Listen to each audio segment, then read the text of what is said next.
Good evening, good evening, good evening, wherever you are. It's a pleasure to be before you today, bringing you another message of my pussification of the American male and what I'm led to talk about today at any given time. The pussification of American male, I thought was going to be a short, simple, one message series, not a series, but just one message.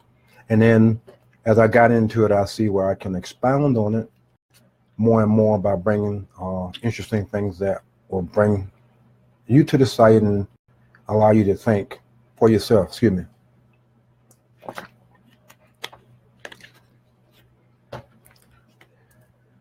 As I began this series, I wanted to inform you of certain things that we may have looked over or didn't take for granted.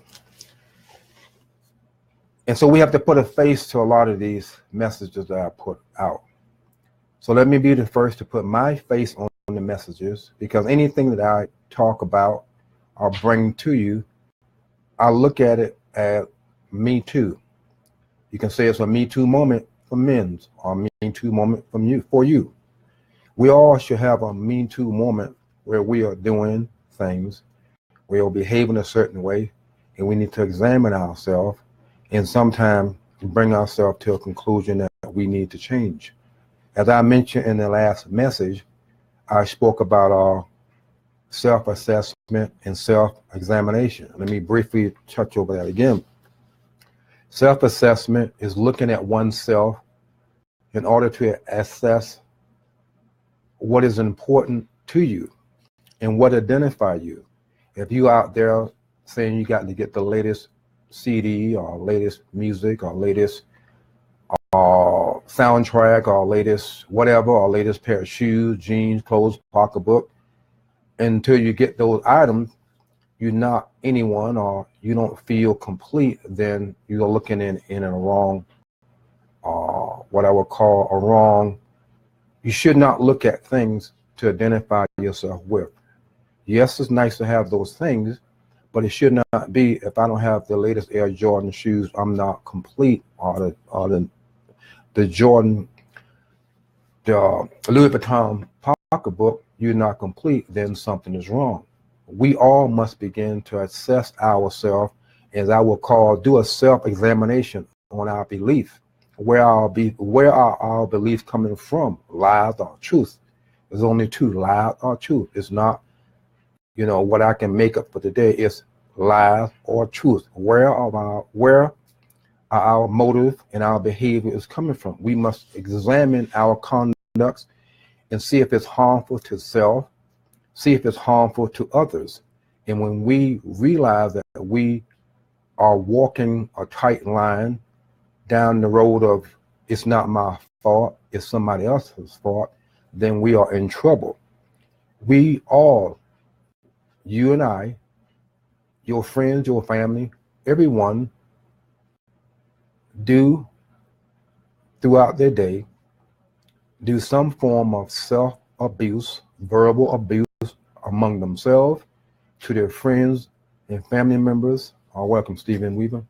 We all bring ourselves on to a self-abusification. And I mentioned I like to use my hook as the vacation part to cause you to think. Thinking self-abuse, what is a form of self-abuse? Is when we thinking thoughts, speaking words, and doing things that cause damages to ourselves and to other individuals. Self-abuse is not admitting that we have problems.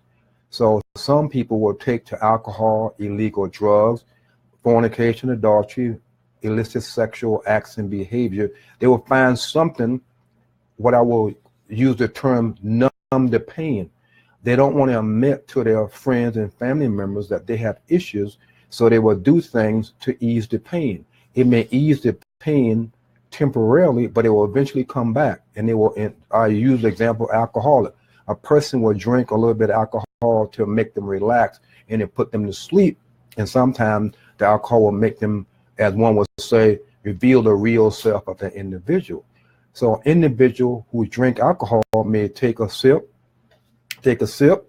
and he or she finds out that that sip is not quite making it for them. So they go to another brand of alcohol. They may get the hard stuff. They may use a chaser. They may tomato juice or orange juice or whatever to make it weak, to weaken the alcohol, and then that may not work. So what they do, they start drinking it straight from the bottle, just straight, and then that will numb them, but then they become addicted. So individuals, you and I, as I'm putting a face to this, you are your own judge.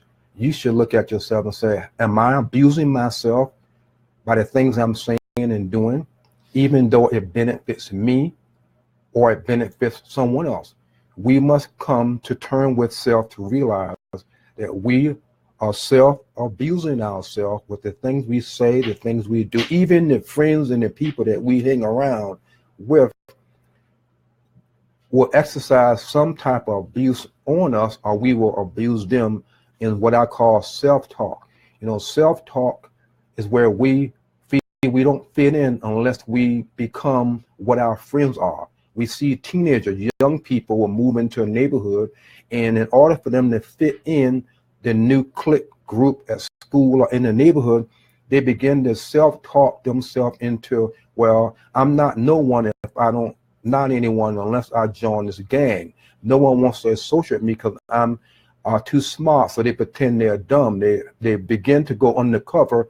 They hide their true identity for the sake of belonging to groups and friends. Even we see grown-ups are now, some of them are behaving as though they are still young because they don't want to be reminded that they're old. So they dress certain way. They wear earrings in the ears, earrings in the nose. They begin to get tattoos. They wear the latest Jordan shoes. They dress nice. They wear their pants on their way in. They're all doing this to fit in. This is a form of what I call an extension of self-abuse verbally, because you don't, when you look in the mirror of self or in the physical mirror, you come to the terms that you are not, you are no one until you adapt to the environment around you. So, but the first key is that we must admit that we have, excuse me,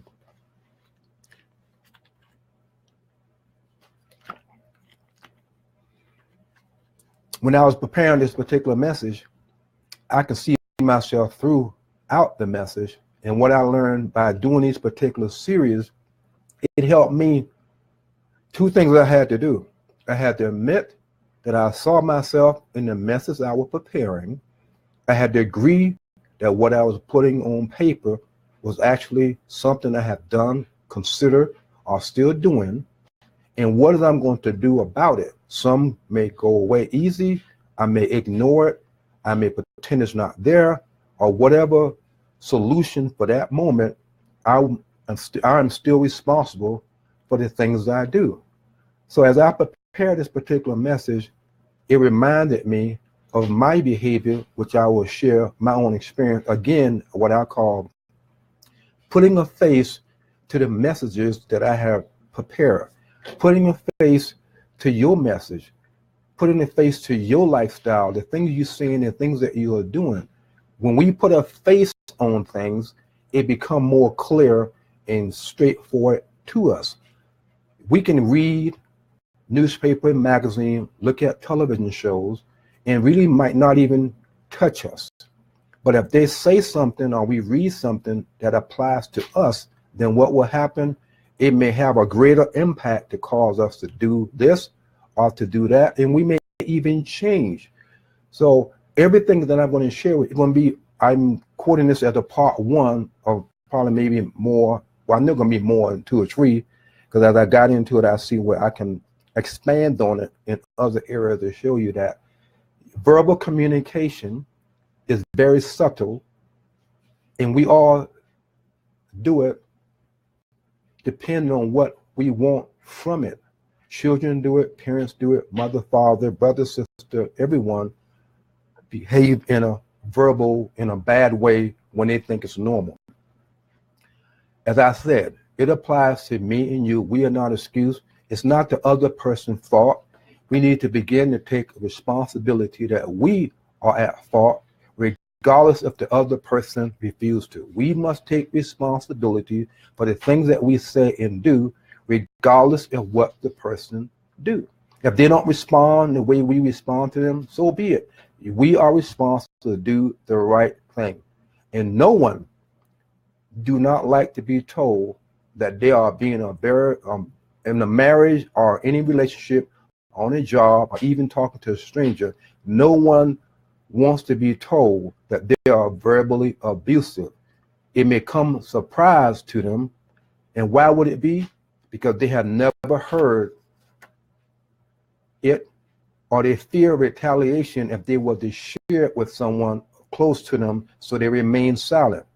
Some abusive victims assume everyone is experiencing some form of abuse, so it's normal. So they don't. So it's like a woman who's being abused physically in a relationship. She assumed that all females are experiencing a physical abuse, so she keeps quiet. She keeps it to herself. We need to quit justifying our behaviors and refuse. We must quit justifying our behavior and quit refusing to change. Some are set in their ways. They don't want to change. They want the other person to change. Other person to change and not them. Because it's like you change first. I see how it works, and then I will change, follow. It doesn't work that way in a relationship. It should not be. That is another form of, I call, manipulation and controlling abuse. You change first, and then I will see how long you're going to remain that way, and then I will come along. But first, I must see if you are serious in what you're doing and what you're saying.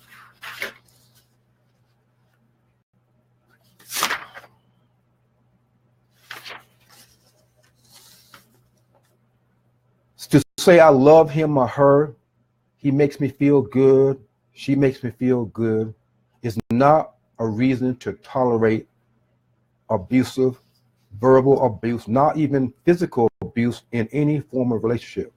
We need to always examine ourselves. We need to perform a self-examination on how we communicate to self and how we communicate to others. As I mentioned, when I prepared this particular message, doing my research, going on the internet, reading the books off of my shelf, I found and saw that I was embarrassed.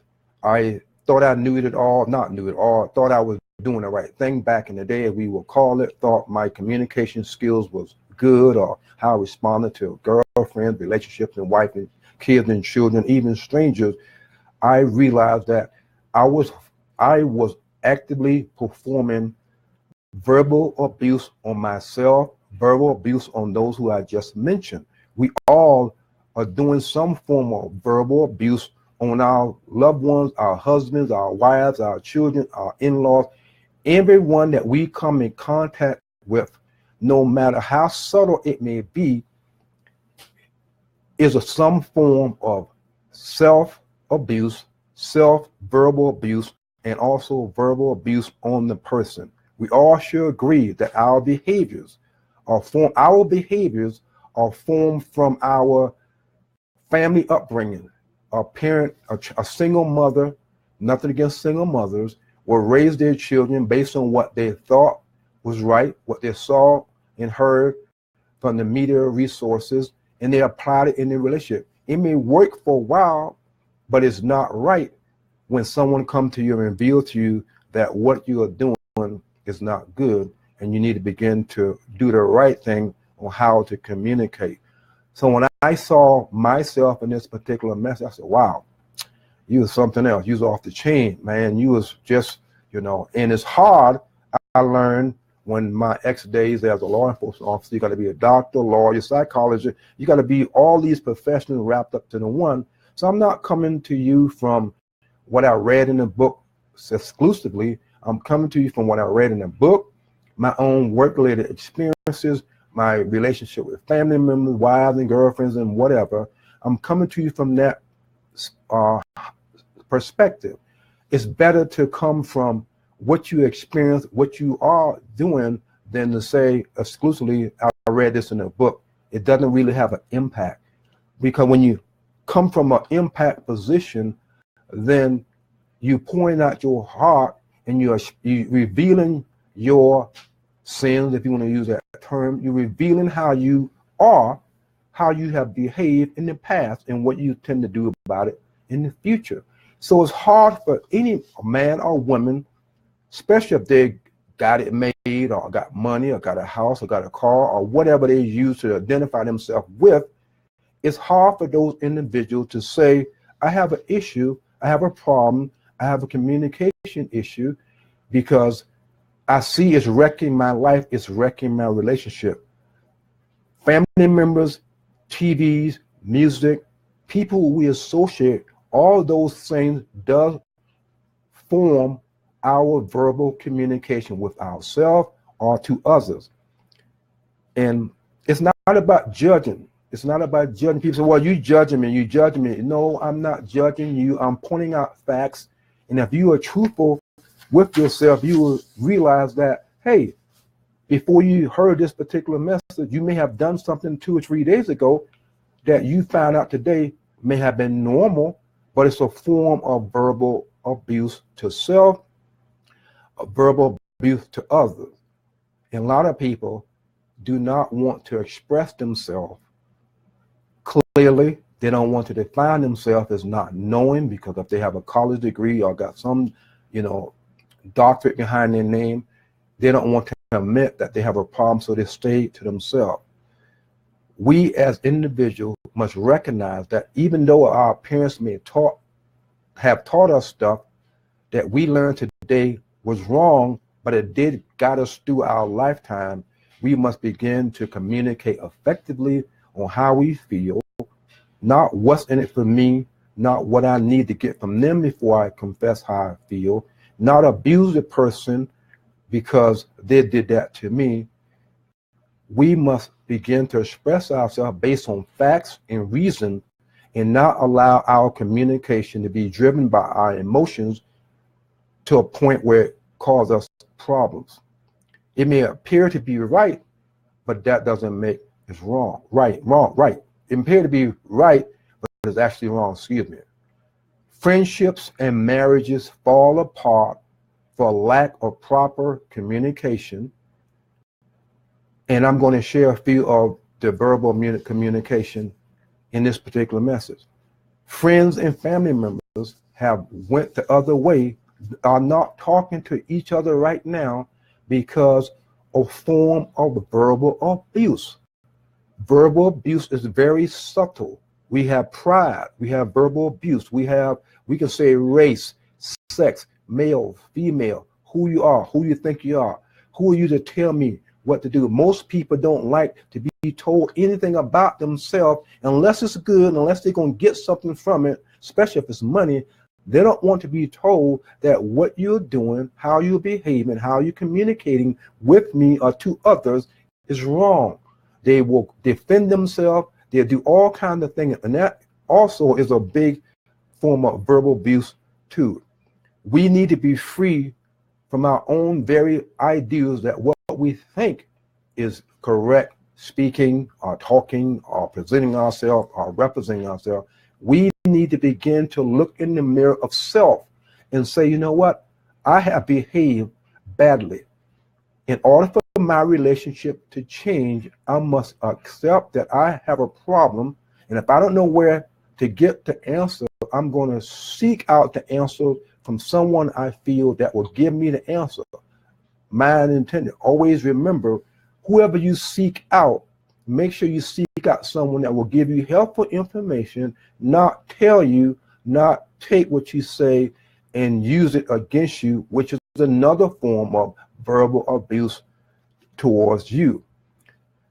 There are some that do not know. They may be directly doing it for a purpose. They may be not aware that what they are doing is wrong because they have never been told, they've never been taught. They just got it. They're doing it on the fly.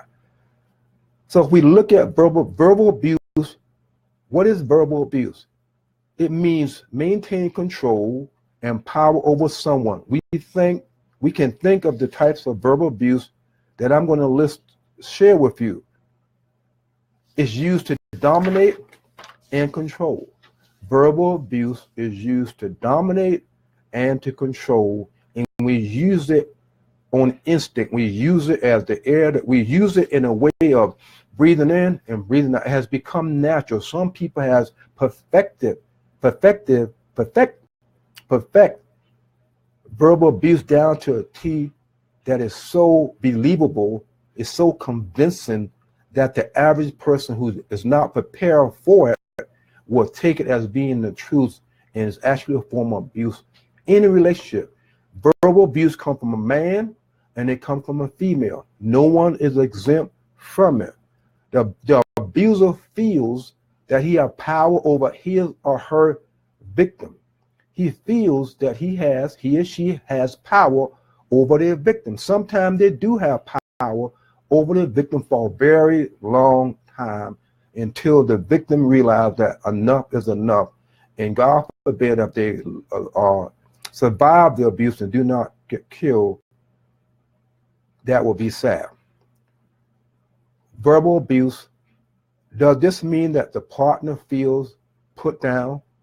Does this mean that their partner feels put down? Not always. He or she may feel a twinge of sadness because they cannot share their interests. He or she may feel a Does this mean that the abuser can't or doesn't enjoy this pleasure? Not always. He or she may find greater pleasure in feeling that they have a power. Let me explain that. Some abuser, verbal abuser, physically or with words, feel they have that power to control their woman, or vice versa.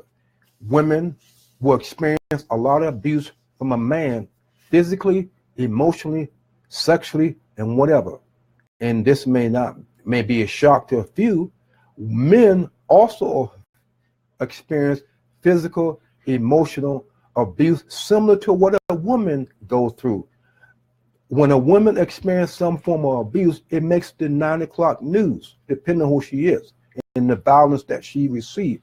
Most men do not call 911 and say, I'm being abused by my wife or my girlfriend, which is another message I'm going to get into later. Most men would not share that with maybe their father or their brother or their uncle or another male, because I'm a man, I shouldn't, I should be representing the manhood.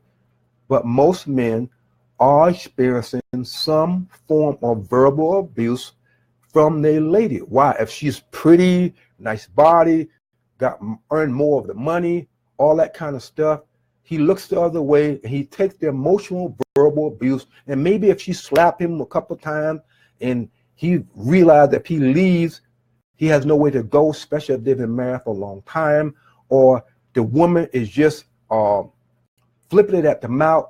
He's afraid to even confront how she's talking to him, so he tolerates it. Men tolerate a lot of verbal abuse from their spouse or girlfriend because of what in it for them, what they may lose, so they stay in that relationship.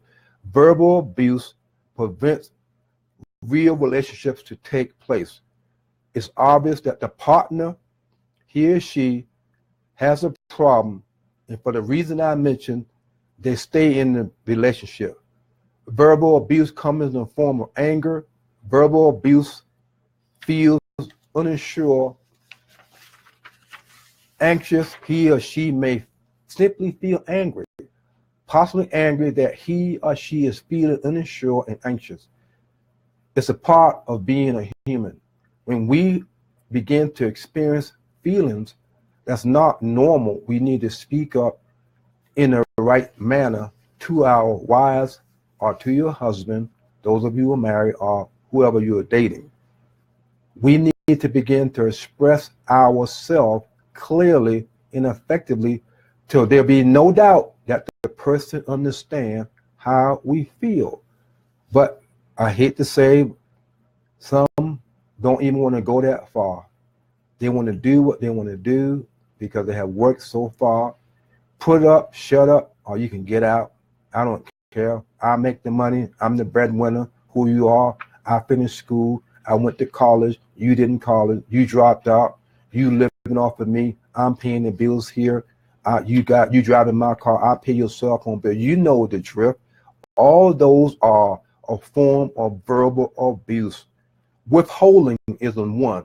Withholding from your partner. Failure to communicate effectively in a relationship. You withhold information. Women will do whatever, I call it. Women make the decision. She make the decision, and then she present it to her husband and say, I want to talk to you. And it's okay. But when she began to tell him whatever, she already made the decision. She may have even done it. She just want him to know that what she did. So she said, oh, I want to talk to you. And he's thinking they're going to sit down and talk about something, and she already made the decision to do it. That is wrong. She withhold the information. He or she withhold the information. This is going to be a he, she. He or she withhold the information, make the decision, and then confronts and bring it to the other spouse and expect the spouse to be acceptable, and yet the spouse will get angry. A person who withholds information refuses to engage in the relationship with their partner. They deny a healthy communication between the two. He or she is not allowed to express their negative or positive feelings about the decision that has already been made. That is a form of withholding. He or she withholds the information, and maybe the information could be simply looked up on the social media site, but they withhold the information, fail to engage in the conversation with their partner, because you see you see withholding, a form of manipulation and controlling, in what I just shared with you. Countering is another form of verbal abuse. The victim of the abuse may share he or she may share a positive feeling about a movie or whatever, and then the other person try to convince or talk down, verbal communication problem, talk down that person, dismissing that person feelings and thoughts, and they do it on a regular basis. I like this movie, I like this particular TV show, I like whatever, and the victim is expressing how they feel about such and such. The abuser, he or she, come back and say, yeah, you're right, I don't even like that movie. And that just, I don't know why you even watch that movie. That's just stupid or whatever. Putting down another form of verbal abuse, not uplifting their partner, another form of verbal abuse, not communication effectively, another form of verbal abuse, and discounting the victim rights and feelings, and they come back with criticism. The abuser feel that he has to tell the victim on a regular basis that he or she is too sensitive, you're too childish, make humor of what they're doing. They're discounting the victim feeling, he or she, every day it's the same old thing, but y'all know what I'm going to do. Can't you get it through your head? I told you this Monday and not Tuesday. What does it take for you to remember? Another form of verbal abuse. Verbal abuse run like a needle through the thread of every aspect of our lives, 24 hours, 7 days a week in our lives. They have no sense of humor. They make everything a big deal out of nothing. They're all constantly mistreating their victim. The abuser, he or she, denies the victim reality. When they try to tell their partner how they feel in the relationship, they don't want to listen for whatever reason. Because to listen to your abuser or to listen to the victim will reveal your lack of, or maybe your strength. And most people, when they are confronted about an issue concerning themselves, they tend to fight verbally, they tend to put down, they tend to ignore, they tend to overlook, they tend to disregard it. They say, I don't even talk about it. We as individuals in society must begin to realize that we are constantly verbally abusing ourselves and others, and also making joke out of what has been said. Abuse, being abusive in any form is not acceptable. Making a joke, oh, I'm just kidding. You done said whatever you said, and then you come back and say, I'm just kidding. If you was kidding, then you would have not said whatever you said to the victim to upset them. When we upset another person, strangers, friends, relatives, employers, or whomever, we are responsible, not them.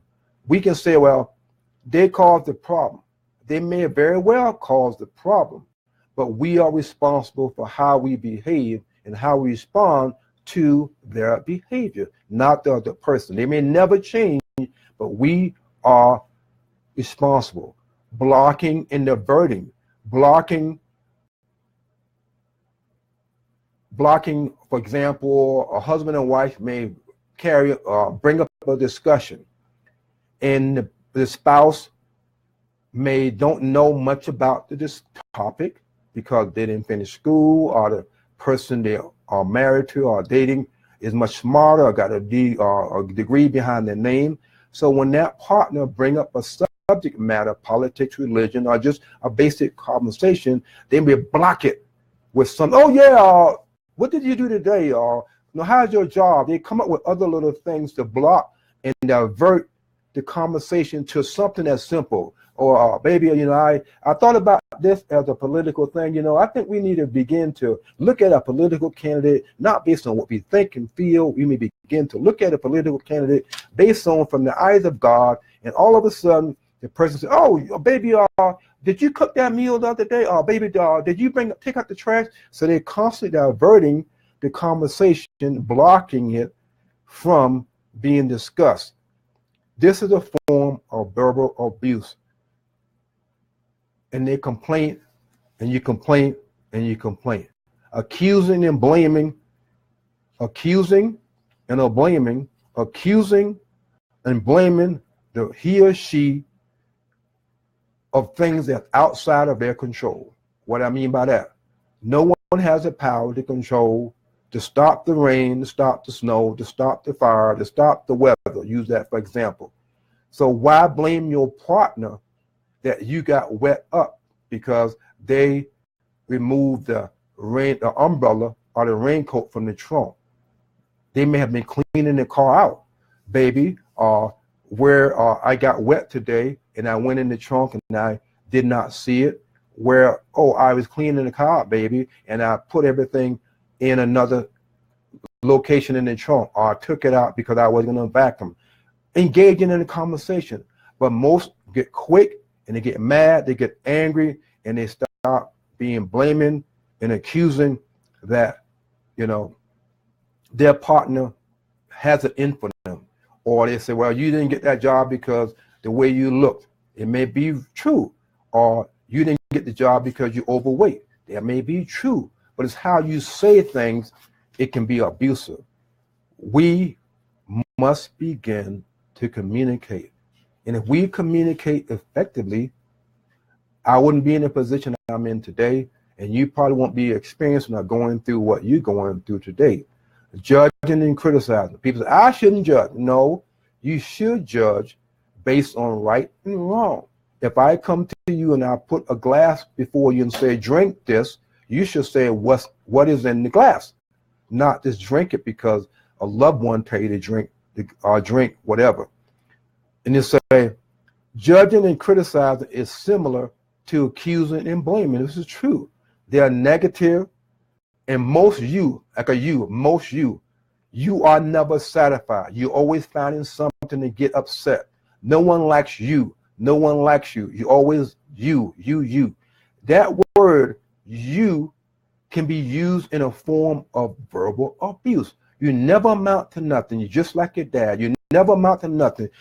I see why your wife left you, ex-wife. I see why so-and-so don't you. I see why people complain about you. So that word, Y-O-U, has been and always will, and still today, if you recognize it, is a form of verbal abuse, especially when it comes in the form of negativeness. Trivializing is also a form of verbal abuse. Trivializing things. Someone does something in the relationship, he or she, that they feel very good about, and the person he or she looks at their partner and like, really, that, just really, why are you getting all? I don't see nothing big in that. So they trivialize their partner emotions, or they trivialize their partner accomplishment. They trivialize whatever. That is a form of abuse. The dress, how you cook, how you do whatever, they trivialize. There's no big deal. And they're undetermined, they're undermining everything you say. You say something, let's do this. They try to undermine or suggest or he or she may question their partner, undermining the very thing they are doing and the very thing they are saying. All about control. We should not be controlling anyone. We should respond in a manner that's appropriately. We should respond in a manner where both parties benefits. We should respond in a manner where we learn from each other and not put anyone in a threatening position. I don't like what you're saying, so I'm going to get out. I don't like what you're saying, leave. I don't like what you're saying, veer. I don't like what you're saying, I don't have to pay the bill anymore. I don't like what you're saying, I'm going to get a divorce. I don't like what you're saying, I'm going to do what I want to do. I don't like how you cook your food, I'm going to cook my own food. I'm going to order my food. You know the drill. Relationships, verbal abuse, people use threatening terminologies. They use it to control. We as individuals must begin to realize that we should not be doing that. We must know how to effectively communicate in any form of conversation with friends, family members, and whomever. As I mentioned earlier in this message, every message that I have brought forth, 99 or maybe 100% of them, always revert back to me. I'm putting a face on it so you can see, so you can feel, oh, he's talking about me. No, if you are going through, if you hear yourself in any of the messages that I have brought forth and you have not done nothing about it, then ask yourself, why? Are you afraid to reveal men? Are you afraid to reveal your weakness? Are you afraid to reveal that you have a problem and you really need help and you don't want to get help because you don't want to go to a counselor? Oh, this is another one. Oh, our marriage will work effectively if we go to a marriage counselor. Suggestion. Then the husband will tell to the woman, you go and I will see how it works and then I will come. Or if the husband may come or vice versa, they may go to a marriage counselor and then sit there with the arm crossed, not even engaging. You got anything you'll say? Nah, just believe what she want to say. Then they turn into argumentative, so they're deflecting, they're complaining, they're controlling. So going to a marriage counselor with he or she goes to a marriage counselor that does not produce both people working on their weaknesses to enhance their marriage or their relationship is useless. We as individuals must begin to say, I'm tired of living a life where I'm in and out of relationships, dating, which should lead to a godly dating. I'm in a marriage. I've been married so many times because I'm divorced because the other person. Yes, the other person may contribute to the divorce, but you mostly hear the other person.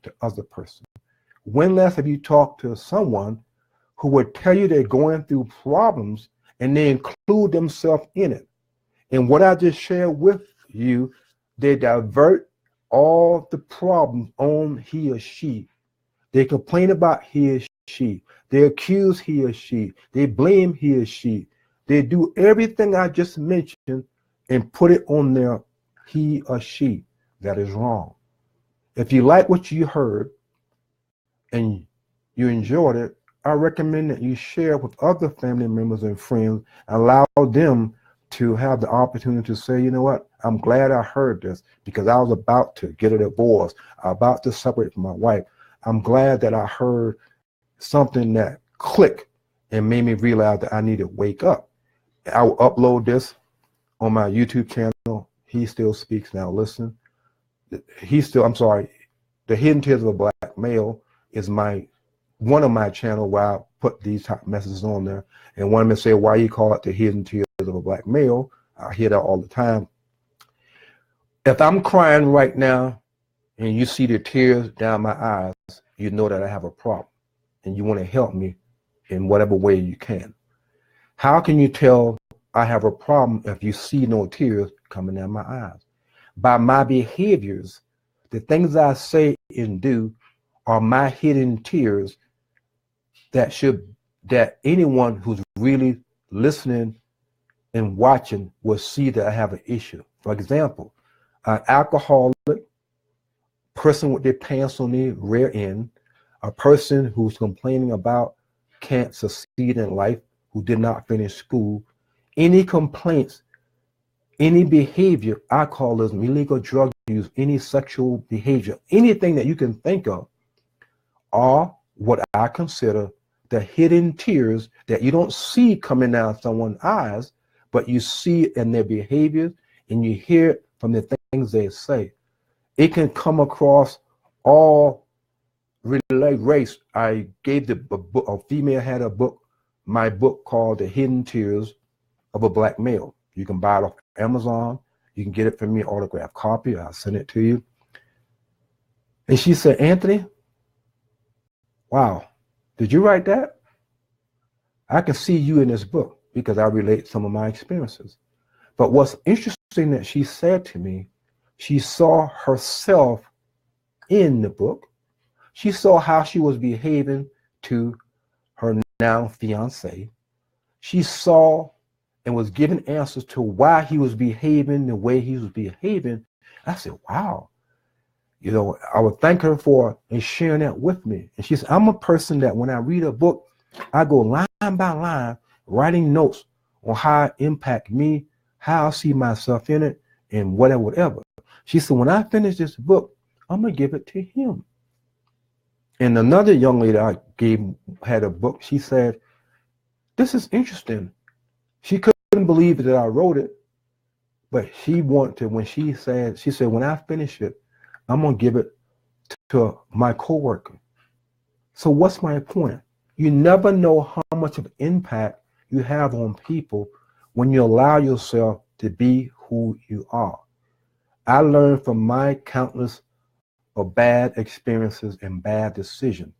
First, I had to confess and to admit that I had a problem. Until then, I had no help. I didn't know where to go to get help. I had to admit that I have a problem. And most individuals do not want to admit they have a problem. They put the problem and the solution on the person that they see or feel or believe or accuse or blame or criticize or judging on the other person. So if you like what you heard, share it with other people.